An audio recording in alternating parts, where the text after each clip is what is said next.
Hello, this is John Jaw 1 LA, and looking at the one-year Bible reading that I read today, which is Acts chapter 18, and then also reflecting on some of the other readings that I've done and realizing sometimes I can slip into teaching and preaching mode. And I know actually when I first started, one of the things that I felt like God was prompting my heart was to allow the scriptures to penetrate my own heart and to share just different ways in which God was using a text of scripture to illuminate my own mind and to challenge my own heart and to be profitable to my own soul. So in that spirit, I really want to try to pick up today. And it starts off with Paul meeting Priscilla and Aquila in Corinth. I realize sometimes God uses the uncomfortable circumstances of life. Priscilla and Aquila are Jews. The Jews have suffered persecution for many years. In this case, Claudius Caesar decides to kick out all of the Jews out of Rome. And so they're now living in Corinth. I don't know if you've ever been kicked out of your hometown, if you've ever faced some kind of suffering or persecution. It's not a great deal. It's not a good thing. But thankfully, they had talents and skills that they had developed, and they were tent makers. And so, you ever notice, like, if you have something in common with someone, there's a special bond that develops? Well, here, Paul is a tent maker, they're tent makers, they get to hang out together and make tents. Cool. That creates a foundation for a really special and deep and enduring relationship. And I've been thinking about that. There's been things in my life that I've neglected. I'm a poet. I like writing poetry. I'm an artist, and I've actually neglected giving some time to actually doing some of those things. And there's other things that I like to do, and sometimes I can become a little bit of a workaholic. Be honest, I can get sort of so passionate about the work that I forget to just hang and be with people. And this is a good reason. Paul's in the middle of his work, as church work and all that. His calling, but he has also this time to hang and be with people. I think in part it has to do with our culture and how urgent everything runs, and our culture, and it's so driven and all that.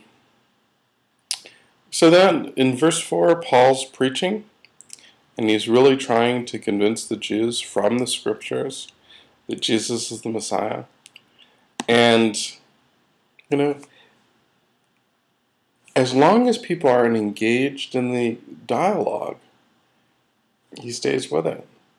When people disengage and just start opposing him, he doesn't force it. I think, you ever realize, arguments are not won by forcing people to see your point of view.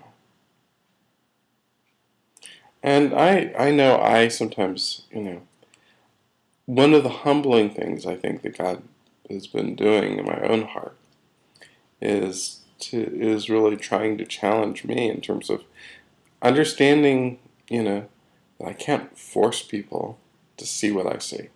I can invite people into dialogue. It's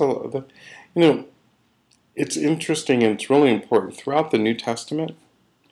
The history prior to this, of the advancement of a lot of different traditions and religions would be one culture conquering another culture by some kind of force. But the gospel as brought to us by Jesus, and then expanding in the early church, was just brought by word of mouth. It was brought by people sharing and letting others think and consider. It's really important. It's a corruption of Christianity to try to use some kind of manipulation or force to get people to see. We just have to let people choose. I mean, think about that. If love is a gift, people actually get to choose whether they receive it or not. That's an important thing. So now, Paul's Paul, and he's being successful in his mission, and he's still struggling because he's been on both sides of this. He's persecuted other people and brought in the past and brought them to the point of death, and he's been persecuted. And the Spirit of God speaks to him in a dream and says, "Don't be afraid." And also gives him a revelation that God has a lot of open hearts in this city. I think, get wrapped up, like Paul, in my own emotions, and I start withdrawing.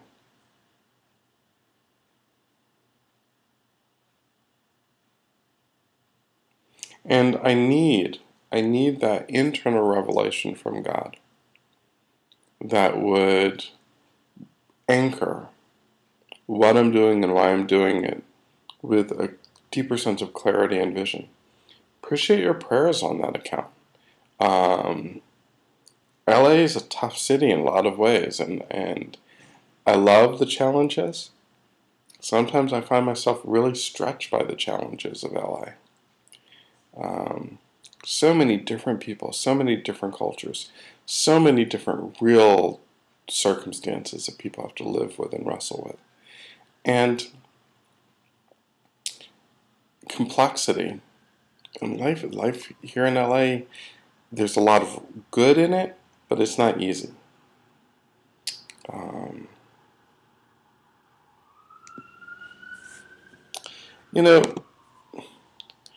Sometimes people will oppose you. And, crowds are really unforgiving. Have you ever noticed that? I've seen situations where, at one point, some folks looked like they were trying to stir up some homeboys, and get them to turn against me. And then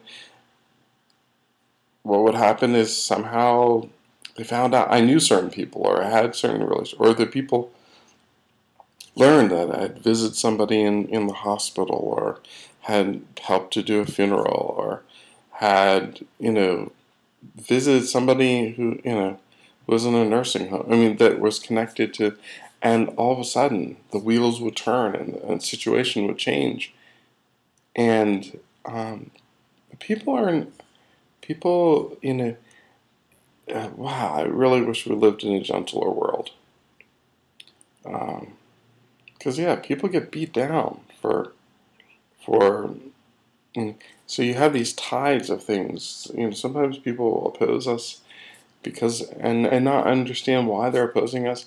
And then if people lose face in their process of opposing the gospel, sometimes they'll turn on it, and there's this need for love and gentleness in all of this.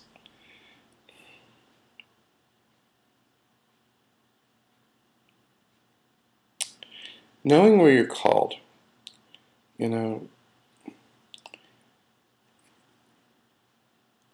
it's just knowing that your life belongs to God. And I see at the end of this passage where, he says, "I will come back later, God willing." Just knowing what task you're called to, and staying on task, and knowing what to set aside. Boy, that work of discernment is in front of me every day. and ask for your prayers as I try to carry it on and try to carry on God's work here in the city. God bless. Thank you for listening. Keep the faith.